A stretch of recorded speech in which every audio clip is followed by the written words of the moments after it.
actually something that God instituted, and He put in His word that we need rest.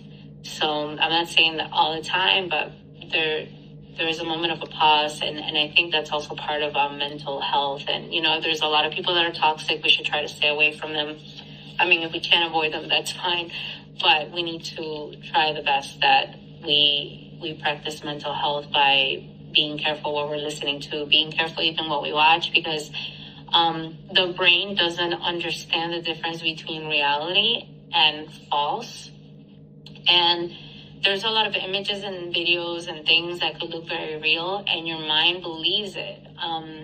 It's kind of like you're also engaging in whatever it is that you're watching. So I do say that you should be careful what you watch. I do think that watching pornography is very damaging to the brain, as is cocaine. And they've actually done studies where they show very similar brain patterns of people that have done cocaine and drugs versus somebody that watches pornography. Pornography is an addicting thing, and that's why it's such a big industry.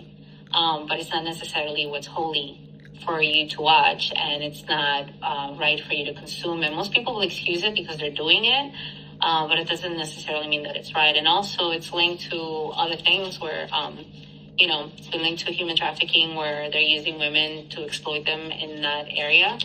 And it's because there's a demand for it. And I would say that we really need to guard our hearts, and we need to guard our minds. And our minds are like a canvas. We need to make sure that we're putting the right things in it. If you put crap in, you're going to get crap out. If you put in good things, then you're going to have a clean heart and a clean mind.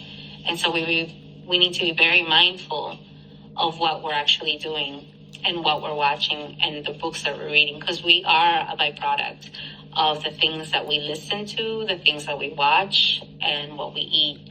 So we need to be careful, and we need to understand that what we eat matters, what we watch matters, and what we hear matters. And we need to be intentional about the things that we're putting in ourselves, because we will reflect whatever it is that we're consuming. And your eyes are also a gateway, and you need to protect your eyes.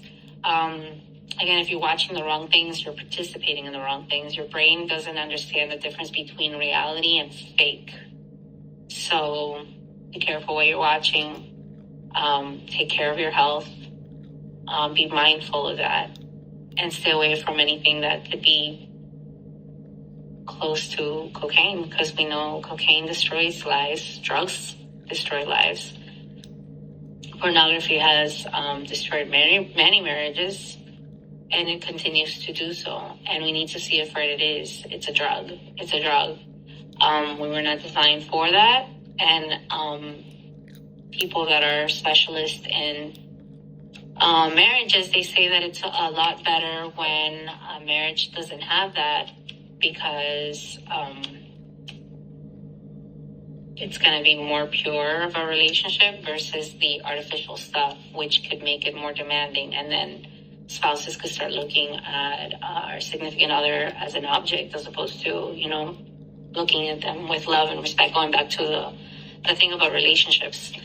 And so we really need to be intentional on what we're consuming, because it ultimately does affect our mental health.